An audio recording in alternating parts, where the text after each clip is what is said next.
Yan mga ka-discovery, nandito na ulit tayo ngayon sa may Sumulong Highway, Antipolo City. Yan, ito yung update natin kahapon yung nangyaring grass fire dito sa may likod ng Commander's Wing Restaurant. Yan. Bali ngayon, papasilip ko sa inyo yung update ngayon ng grass fire, kung kung naapula ba ng mga pumbero. Yan, may usok-usok pa rito.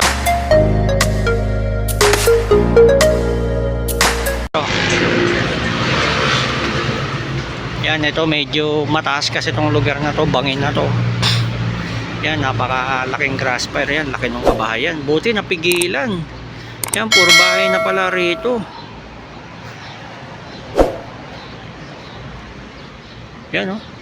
May mga kabahayan na rito.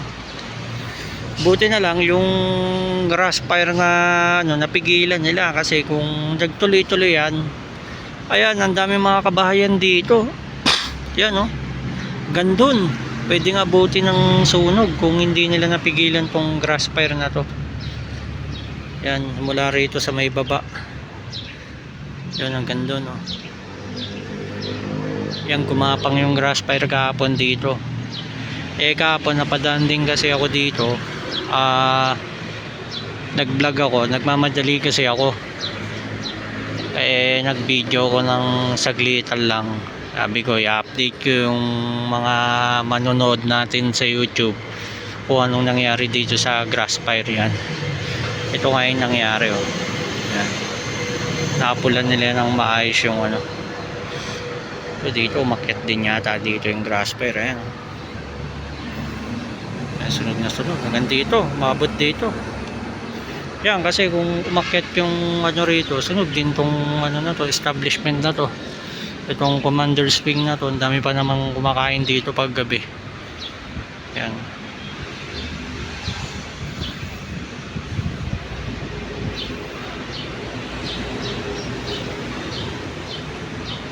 Yan, gandun lang yung inabot ng grass fire. Tapos ito, beauty to firewall. Yan.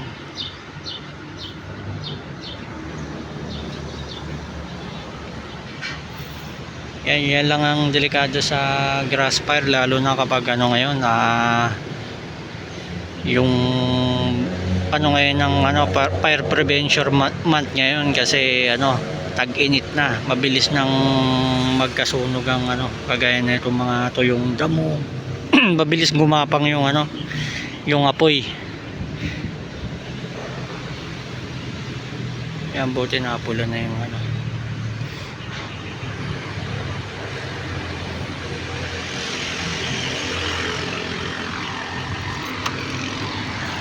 Yan, subukan natin mag-interview ng mga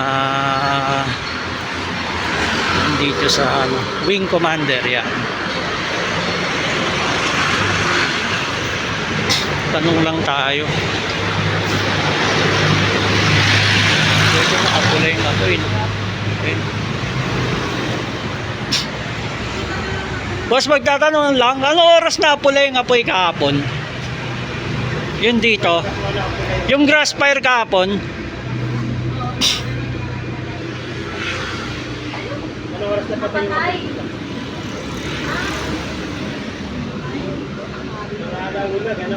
Alauna, inabot din pala sang oras, no? alauna lang. Oo. Kasi kahapon nagmamadali ako, gusto ko sanang tignan yung yung kung mapapatay nila. Buti napatay, may marami na palang bahay doon. Pagpasok kasi namin, patay na siya eh. Oo. Oo. Hindi namin naputay. Delikado. Abot dito talaga. Taon-taon po yan. Ganon. Oo, taon-taon. Pero delikado pa rin pag gumapang doon sa mga kabahayan. Delikado. Oo. Dito may gamit. Dito, Kabila yung mga wire. mga wire. Grabe, laki ng usok dito kahapon, nadaanan ko ron, no? Yan, overlooking. Sinasadya. Pero delikado yun. Sige sir, thank you, salamat. Nag-update lang ako. Thank you.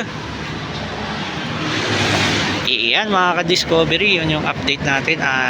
Kahapon kasi nag-video ko ng 11 11:57 yata yun, mag-aalas 12. Nagmamadali ako. Ito, nagtanong na lang tayo dito sa may staff ng wing commander. Yun nga, nakapulan nila yung apoy, mga 1 oras lang. Tapos meron pa rin nadamay na na establishment pala, yung mga wire daw na sunod. Iyan mga ka-discovery, hanggang dito na lang ang ating vlog dito sa may Sumulong Highway, Antipolo City. Yan, update sa grass fire na nangyari dito sa may Sumulong Highway. Hanggang dito na lang, hanggang sa muli. Thank you for watching.